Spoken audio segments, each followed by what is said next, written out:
Hello good morning students. बच्चों आज हम लोग बात करेंगे respiratory system in the case of animals. Previous video में बच्चों मैं आप लोगों को बताया था what is respiration, what is breathing, what is the different types of aerobic and anaerobic respiration. इसके बाद बच्चों मैं आप लोगों को बताया था what is the mechanism of respiration.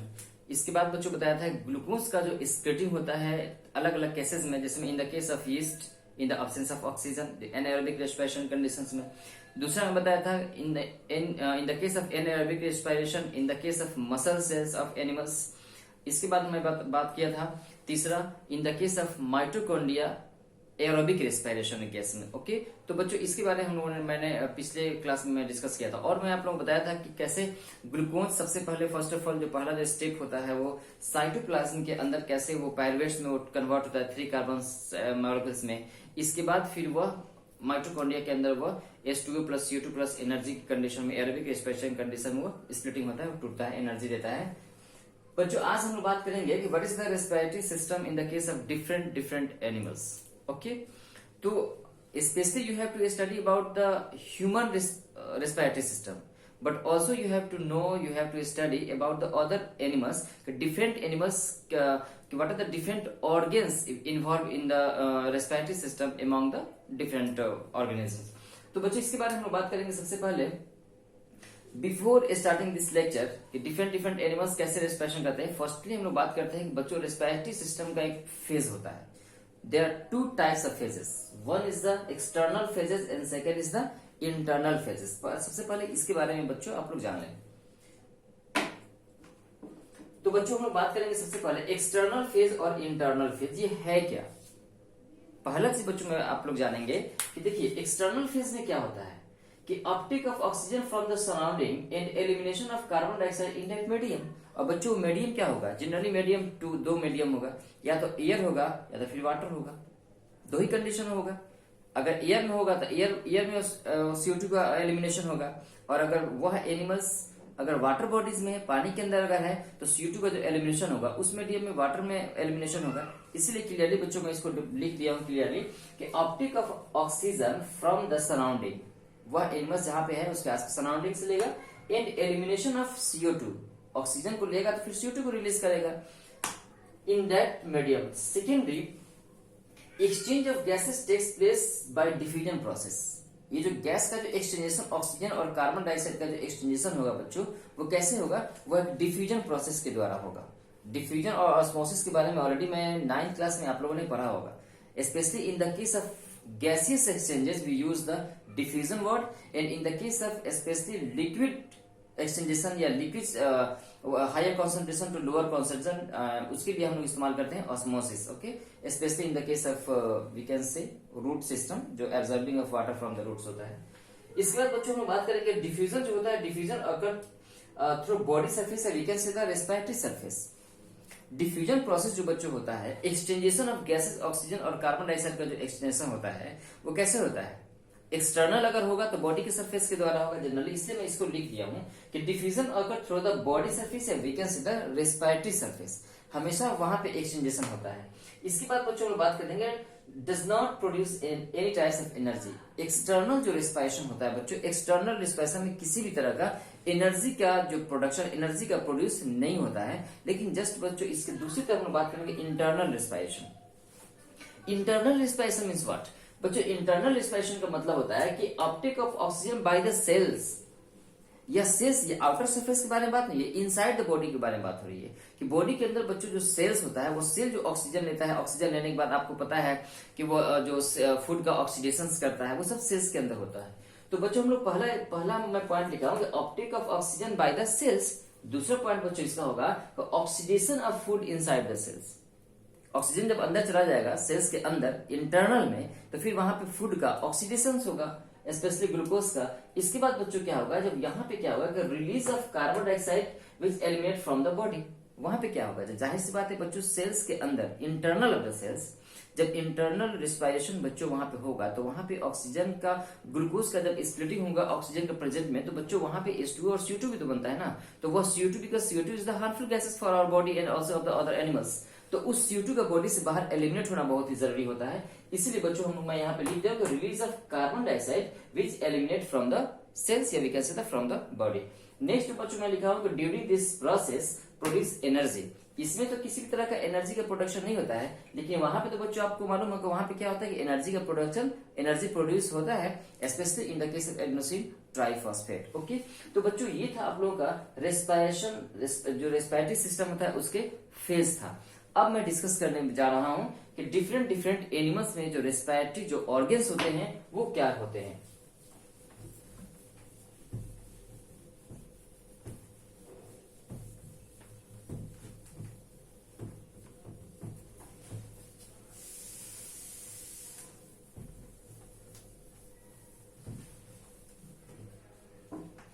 अब बच्चों हम लोग बात करेंगे रेस्पिरेटरी सिस्टम में कौन कौन सा वो डिफरेंट ऑर्गन्स होते हैं जो डिफरेंट एनिमल्स में वो यूज होते हैं।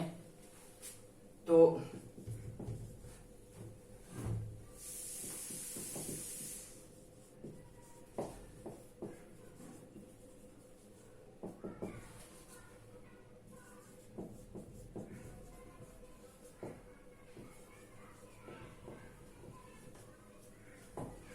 Respiratory organ in different animals. वो बच्चों क्या क्या रेस्पिरेटरी ऑर्गन होता है। सबसे पहले हम लोग लेते हैं बच्चों स्किन। दूसरा होता है वो क्या होता है, स्किन के बाद हम लोग लेंगे, स्किन के बाद हम लोग लेंगे गिल्स। तीसरा हम लोग क्या लेंगे, पर इसको पॉज करके लिखते हैं। इसके बाद बच्चों हम लोग बात करेंगे जो मैं बताया था respiratory organ in the different animals, वो कौन कौन से बच्चों ऑर्गन्स होते हैं जिसके द्वारा, जिसके हेल्प से कोई भी different animals exchange of gases करता है, या फिर हम लोग कह सकते उसको ले सकते हैं। मैं सबका मैं नाम यहाँ पे लिख दिया बच्चों।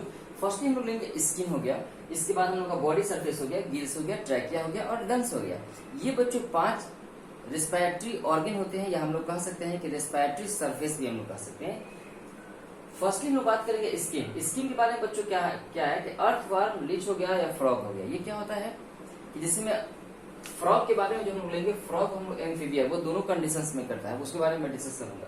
अर्थवर्म और लीच क्या करता है, जहां पे भी रहता है उसके सराउंडिंग में, जिस जहां एटमोस्फेयर में रहता है वो अपने सराउंडिंग में जो ऑक्सीजन प्रेजेंट रहता है उस ऑक्सीजन को अपने बॉडी के स्किन के द्वारा, क्योंकि हायर कॉन्सेंट्रेशन रहता है ऑक्सीजन का एटमोस्फेयर में और लोअर कॉन्सेंट्रेशन रहता है इनसाइड द बॉडी उसके, इसलिए higher concentration to lower concentration with the help of diffusion process oxygen enter into the body of the earthworm and the leech. Okay, और उसके बाद जब सेलुलर एक्टिविटीज बच्चों होता है तो उसका CO2 बनता है उसके बॉडी के अंदर, एंड वह CO2 वही उसके बॉडी के सरफेस के द्वारा, स्किन के द्वारा वह CO2 फिर, क्योंकि हायर कॉन्सेंट्रेशन उसके बॉडी के अंदर होता है और लोअर कॉन्सेंट्रेशन 0.03% हमारे एटमोस्फेयर में होता है, इसलिए just return higher concentration to lower concentration हम लोग कह सकते हैं रिवर्स कंडीशंस में CO2 बाहर आ जाता है। इसके बाद बच्चों हम बात करेंगे फ्रॉग के बारे में।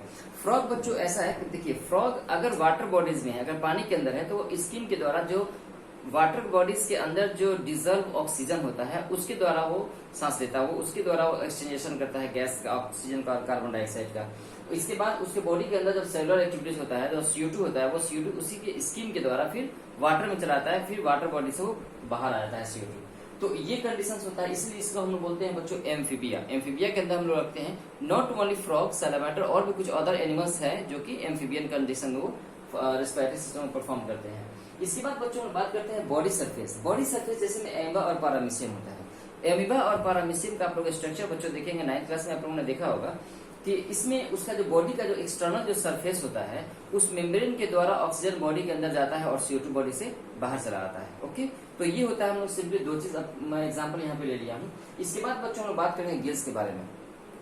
गिल्स के बारे में जनरली आप लोग जानते होंगे कि gills gills organ use specially fishes, but it is not necessary. Fishes के अलावा बच्चों और भी अदर एनिमल्स है, जैसे मैं यहाँ पे लिख दिया हूँ कि फिशेज के साथ साथ प्राउन हो गया एंड टेडपोल ऑफ फ्रॉग। बच्चों फ्रॉग का जो लार्वल स्टेज होता है ना, जस्ट उसको जो बच्चा छोटा होता है जो अंडा से निकलने के बाद, तो एक उसका टैडपोल कंडीशन उसको हम लोग बोलते हैं। तो टैडपोल कंडीशन में वह गिल्स के द्वारा सांस लेता है। इसके बाद और भी other aquatic animals, aquatic insects बच्चों को होते हैं, तो वह एक्वेटिक इंसेक्ट वह गिल्स के द्वारा रेस्पिरेटरी सिस्टम को परफॉर्म करते हैं, गैसियस एक्सचेंजेशन करते हैं।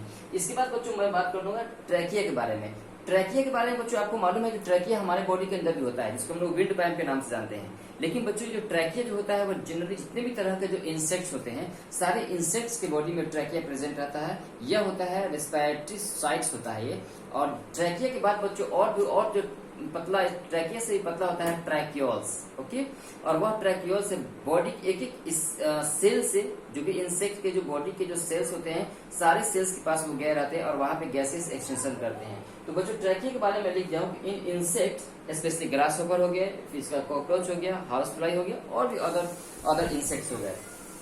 लेकिन बच्चों यहाँ पे एक वर्ड मैं इस्तेमाल करूंगा कि बच्चों किसी भी इंसेक्ट्स के ट्रैकिया और ट्रैकियस तो उसके बॉडी के इनसाइड में होते हैं, लेकिन वह पोर्स उसके बॉडी में जहाँ पे होल होता है, जहाँ पे छीद होता है, जनरली वेंट्रल कंडीशंस में होता है, वेंट्रल सेक्शंस में, मतलब फ्रंटल में हम लोग कह सकते हैं।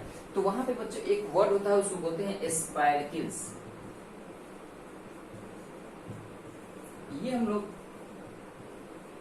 जो ओपनिंग होता है उसके बॉडी के सरफेस पे एक्सटर्नल, जहां पे ओपनिंग होता है, जहां से गैस ऑक्सीजन बॉडी के अंदर जाता है और CO2 बाहर आता है। जिस तरह बॉडी हमारे हम लोग को बॉडी में बच्चों नॉस्ट्रिल होता है, ठीक ऐसे ही स्पाइरकिल्स होता है किसी भी इंसेक्ट में। वहां से ऑक्सीजन अंदर जाता है और उसके बाद CO2 बाहर आता है। और अंदर में जो रेस्पिरेटरी जो सरफेस रेस्पिरेटरी जो ऑर्गन मेन जो होता है वह बच्चों होता है ट्रैकिया।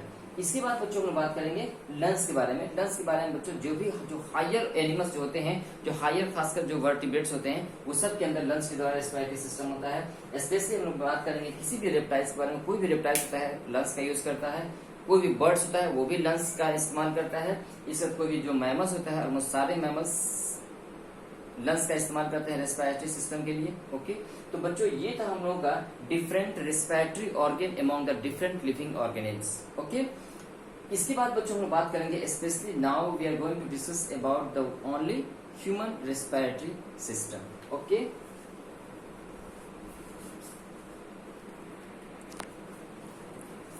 बच्चों अब हम लोग बात करेंगे ह्यूमन रेस्पिरेटरी सिस्टम के बारे में। ओके, तो बच्चों ह्यूमन रेस्पिरेटरी सिस्टम में सबसे पहले मैं सारे ऑर्गन, सारे पार्ट्स के बारे में आप लोगों को बता दूं कि which different parts involve in the respiratory system of human beings. Okay, सबका वन बाय वन मैं बिल्कुल एक सीक्वेंस में मैं बताता हूँ। तो बच्चों सबसे पहले हम लोगों का होता है वो नॉस्ट्रिल, जो मैं इधर साइड में लिख दिया हूँ। फर्स्टली क्या होता है नॉस्ट्रिल। नॉस्ट्रिल के बाद बच्चों होता है हम लोग का जस्ट उसके बाद नेजल चेम्बर। नेजल चेम्बर के बाद होता है बच्चों नेजोफेरिंग्स। नेजोफेरिंग्स के बाद होता है लैरिंग्स। हालांकि नेजोफेरिंग्स के बाद बच्चों होता है फेरिंग्स। फेरिंग्स मैं यहाँ पे नहीं लिखा हूँ, नेजोफेरिंग्स के बाद फेरिंग्स नहीं लिखा हूँ, हालांकि हम लोग लिख भी सकते हैं, वो एक कॉमन पैसेज होता है। नेजोफेरिंग्स के बाद हम लोग लिख सकते हैं फेरिंग्स। इसके बाद होता है बच्चों लैरिंग्स। लैरिंग्स के बाद होता है ट्रैकिया। ट्रैकिया के बाद होता है ब्रोंकस। ब्रोंकस के बाद होता है बच्चों ब्रोंकियोस। और सबसे लास्ट में होता है एल्वियोलाई, जो कि हम लोगों का exchangation of oxygen and carbon dioxide, exchangation site होता है एल्वियोलाई। ओके, तो ये था हम लोग का एक सीक्वेंस में। सबसे पहले नॉस्ट्रिल हो गया, नेजल चेम्बर या नेजल कैविटी हो गया, नेजोफेरिंग्स हो गया, फेरिंग्स हो गया, लैरिंग्स हो गया। इसके बच्चों इसको हम लोग साउंड बॉक्स के नाम से भी जानते हैं। ट्रैकिया हो गया, ब्रोंकस हो गया, ब्रोंकियोस हो गया, एल्वियोलाई। ठीक ऐसे ही बच्चों होता क्या है कि हमारे बॉडी के अंदर ऑक्सीजन जब जाता है बॉडी के अंदर, तो ऑक्सीजन ठीक सबसे पहले नॉस्ट्रिल में आता है, नॉस्ट्रिल से नेजोफेरिंग्स में, नेजोफेरिंग्स से नेजल कैविटी में। फर्स्टली नॉस्ट्रिल नेजल कैविटी में जाता है, फिर नेजोफेरिंग्स, नेजोफेरिंग्स के बाद फेरिंग्स में आता है, फिर लैरिंग्स में, ट्रैकिया में, ब्रोंकस में, ब्रोंकियोस में, एल्वियोलाई में। तो ये जो बच्चों सीक्वेंस होता है, ये होता है हम लोग का बाहर से अंदर की तरफ जाता है ये ऑक्सीजन। लेकिन जस्ट इसको बच्चों अपोजिट कर दो। अपोजिट आप करोगे तो क्या होगा, तो जस्ट इसके पैरेलल में हम लोग एक लाइन हम लोग और खींचेंगे कि आप जिसमें यहाँ पे देख लो। जिसमें हम लोग क्या करेंगे, इसको हम लोग इस तरह से करेंगे। CO2 पूरे बॉडी से CO2 को कलेक्ट करके ब्लड लेकर आएगा। ओके, पूरे बॉडी से, जो मैं एक्सप्लेन करूंगा डिटेल्स, ये प्रोसेस कैसे होता है कि हीमोग्लोबिन कैसे ऑक्सीजन के साथ बाइंड करता है, ऑक्सी हीमोग्लोबिन के फॉर्म में पूरे बॉडी में एक एक सेल तक कैसे ऑक्सीजन पहुंचाता है, और पूरे बॉडी से हम लोग का बॉडी के अंदर जो वेन होता है वो कैसे CO2 को कलेक्ट करके फिर लंग्स तक, राइट एट्रियम, राइट वेंट्रिकल्स तक कैसे लाता है, मैं बात करूंगा इसके बारे में। तो बच्चों यहाँ पे हम लोग देखेंगे CO2 एल्वियोलाई, और यह एल्वियोलाई से कहा आता है ब्रोंकियोल्स में, ब्रोंकियोल्स से फिर ब्रोंकस जस्ट इस तरह ऊपर की तरफ जाएगा। तो बच्चों ये हो जाएगा आपको क्या चीज का, CO2 का। तो कार्बन डाइऑक्साइड कैसे होगा, एल्वियोलाई, एल्वियोलाई से ब्रोंकियस में जाएगा, फिर ब्रोंकस में जाएगा, इसके बाद ट्रैकिया में जाएगा, लैरिंक्स में जाएगा, फेरिंक्स में, नेजल फेरिंक्स में, नेजल चैम्बर में, इसके बाद नॉस्ट्रिल के द्वारा बाहर निकल जाएगा। लेकिन बच्चों मैं यहाँ पे एक चीज और बताना चाहूंगा आप लोगों को कि बच्चों जब वो नेजल फेरिंक्स के पास आता है ना, फेरिंक्स के पास आता है, तो फेरिंक्स के बाद बच्चों नेजो फेरिंक्स में और नेजल चैम्बर नॉस्ट्रिल में भी जा सकता है कार्बन डाइऑक्साइड। लेकिन बच्चों कभी कभी ऐसा क्या होता है कि हम लोग को नेजल कंजेशन हो जाता है। कॉमन कोल्ड जो डिजीज होता है, सर्दी खांसी और बुखार वगैरह में कभी कभी ऐसा होता है बच्चों की नेजल कंजेशन की वजह से हम लोगों का जो ऑक्सीजन का और कार्बन डाइऑक्साइड का जो इनहेलेशन और एक्सहेलेशन होता है ना, वो नाक से नॉस्ट्रिल से नहीं बच्चों बल्कि हम लोग के माउथ से होता है। तो ऐसे कंडीशन में बच्चों हम लोग नाक की जगह हम लोग मुंह से भी सांस लेते हैं, माउथ का भी इस्तेमाल करते हैं, तो वहां से फेरिंक्स के पास वो टर्न कर जाता है। तो बच्चों ये कॉमन चीज है, सबको मालूम होगा। तो ये हो गया बच्चों ऑक्सीजन का जाने का रास्ता एक सीक्वेंस में, और ये हो गया कार्बन डाइऑक्साइड बॉडी से बाहर निकलने का रास्ता। ठीक है, अब बच्चों सबका पर्टिकुलरली फंक्शंस क्या होता है जरा इसके बारे में आप लोग समझ लें। नॉस्ट्रिल काम का मैं थोड़ा सा बच्चों मैं तेजी में बता रहा हूँ, ठीक है, क्योंकि वीडियो बड़ा हो जा रहा है काफी ज्यादा, मैं थोड़ा सा फास्ट बोल रहा हूँ क्योंकि आप लोगों को बॉडी की चीज है, इसलिए आप लोगों को आई होप से अच्छा रहेगा। अच्छा, एक और चीज बच्चों मैं आप लोगों से बोलना चाहूंगा, आप लोग सिर्फ वीडियो को देख रहे हैं, एंजॉय कर रहे हैं, कॉल मैसेज से आप लोग बता रहे हैं कि सर बहुत अच्छा, काफी अच्छा लगा, ये चीज फ्रूटफुल हुआ, तो ये चीज हुआ। लेकिन बच्चों उसको वीडियो को आप लोग लाइक एंड सब्सक्राइब, लाइक करें उसको। जो लोग सब्सक्राइब नहीं किए वो लोग सब्सक्राइब करें ताकि सारे वीडियोस को लोग देख सकें। तो लाइक कमेंट जरूर करें ताकि हम मुझे भी इंस्पिरेशन मिले और उससे और बेहतर मैं कर सकूं। ओके, तो try to do this please. तो बच्चों हम लोग बात करेंगे नॉस्ट्रिल के बारे में। नॉस्ट्रिल का फंक्शंस क्या होता है? सबसे पहले बच्चों नॉस्ट्रिल क्या होता है कि नॉस्ट्रिल के अंदर एक फाइन हेयर होता है। जब नॉस्ट्रिल में जब हम लोग इनहेलेशन करते हैं, इंस्पिरेशन करते हैं, तो not only oxygen into our nostril, उसके साथ साथ बहुत सारे dust particles in the other pathogenic जो माइक्रो ऑर्गेनिज्म जो होते हैं which cause the disease after entering in our body. तो उसको क्या करता है, वो नेजल हेयर होता है, जो फाइन हेयर होता है, उसको फिल्टर करने का काम करता है। इसके बाद बच्चों नॉस्ट्रिल के बाद नेजल कैविटी में वो एयर जाता है, तो नेजल कैविटी भी या प्रोटेक्टिव नेचर होता है। नॉस्ट्रिल भी नेजल है भी प्रोटेक्टिव नेचर है। नेजल जो चेंबर होता है, नेजल कैविटी, वो भी प्रोटेक्टिव नेचर होता है। कैसे बच्चों? आप लोगों को याद होगा 9th क्लास में आप लोगों ने पढ़ा होगा एपिथेलियल टिश्यूज के बारे में। यह नेजल चेंबर एपिथेलियल लाइनिंग का होता है। वो उसमें से बच्चों क्या होता है कि हमेशा म्यूकस का सिक्रेशन होता है। तो बच्चों वह डस्ट पार्टिकल से माइक्रो ऑर्गेनिज्म जो कि फिल्टर नहीं हो सका नेजल हेयर के द्वारा, वह नेजल चेंबर में जो म्यूकस निकलता है उसको ट्रैप कर लेता है अपने अंदर, जिसकी वजह से वह डस्ट पार्टिकल्स या वह माइक्रो ऑर्गेनिज्म हमारे लंग्स तक या हमारे रेस्पिरेटरी ट्रैक में आगे नहीं पहुंच पाता है, जिसकी वजह से हम लोगों को डिजीज कॉज हो सके। तो नेजल कैविटी हो गया। इसके बाद बच्चों होता है नेजोफेरिंक्स। नेजोफेरिंक्स कहाँ होता है इसको समझिए। आप लोग माउथ को ओपन करेंगे, अपर पार्ट में आप लोग छोटा सा स्मॉल प्रोजेक्शन ऊपर से हैंगिंग होगा, नीचे की तरफ लटका होगा, उसको हम लोग बच्चों बोलते हैं इवुला। ओके, जस्ट उसके पीछे हम लोगों का नाक का ओपनिंग होता है and that is the nasopharynx region. Okay, उसके बाद बच्चों होता है फेरिंक्स। फेरिंक्स के बाद में बात है बच्चों, मैं न्यूट्रिशन में आप लोगों को बताया था कि फेरिंक्स के द्वारा न्यूट्रिशन में बताया था कि ओरल कैविटी से, माउथ से जो खाना हम लोग स्वेलो करते हैं, निगलते हैं, तो सबसे पहले फेरिंक्स में जाता है, उसके बाद ओसोफेगस में जाता है, फूड पाइप में जाता है। तो ठीक ऐसे ही बच्चों जो फेरिंक्स होता है ना, pharynx is the common passage of food as well as air, food, water and air, ये तीनों चीज के लिए होता है, इसीलिए कॉमन पैसेज हम लोग बोलते हैं फेरिंक्स को। तो फेरिंक्स के बाद जो होता है लैरिंक्स, जहाँ पे साउंड बॉक्स को हम लोग बोलते हैं लैरिंक्स के बाद होता है बच्चों ट्रैकिया। ट्रैकिया हम लोग कह सकते हैं विंड पाइप, जो यहाँ पे मैं अभी एक्सप्लेन करूंगा सब चीज। ट्रैकिया हो गया। ट्रैकिया काम होता है बस सिंपली कोई भी चीज एयर को और ऑक्सीजन को, वो एक ट्यूब होता है जो कि आने जाने का रास्ता होता है। इसके बाद होता है बच्चों ब्रोंकस, जो ट्रैकिया ऊपर से आने के बाद दो अलग अलग लेफ्ट एंड राइट, ये this is the right lungs, this is the left lungs. तो ये जो ट्रैकिया नीचे आने के बाद बच्चों लेफ्ट एंड राइट में जब बढ़ता है, वो जो डिस्टिंग्विश होता है, तो वहां पे बच्चों उसको बोलते हैं हम लोग ब्रोंकस। और ब्रोंकस के बाद बच्चों क्या होता है कि वो थ्रिड, पतला पतला काफी ज्यादा वो थ्रिड लाइक स्ट्रक्चर लंग्स के अंदर एक ट्यूब होता है, that is called the bronchioles. मैं ऑलरेडी लिख चुका हूँ वहां पे, उसको हम लोग कहते हैं ब्रोंकियोल्स। और सबसे लास्ट में बच्चों होता है वह होता है एल्वियोलाई, जहाँ पे एल्वियोलाई का जो सरफेस होता है और हमारे ब्लड के अंदर, जो बॉडी के अंदर जो ब्लड कैपिलरीज होते हैं, वह ब्लड कैपिलरीज और एल्वियोलाई का वाल जो होता है वो एक दूसरे के पास करीब होते हैं, और वहीं पे बच्चों क्या होता है exchangation of oxygen and carbon dioxide होता है। ओके, तो मैं थोड़ा सा बात करूंगा इस फिगर पे, look at this figure please. तो अब यहाँ पे बच्चों मैं एक चीज मैं बताना भूल गया आप लोगों को, जो लैरिंक्स होता है, लैरिंक्स के पास दो वर्ड होता है, एक होता है बच्चों ग्लोटिस, एक होता है ग्लोटिस और दूसरा होता है एपीग्लोटिस। एक होता है ग्लोटिस और दूसरा होता है एपिग्लोटिस। ये क्या होता है जरा इसको समझिए बच्चों। जब कभी भी हम लोग खाना पीना खाते हैं, ऐसे अगर नॉर्मल कंडीशन में अभी कुछ खा पी नहीं रहे हैं तो हम लोग क्या होता है कि एक कार्टिलेजिनस फ्लैप होता है बच्चों, जो कि मैं यहाँ पे बनाया हूँ, एपिग्लोटिस।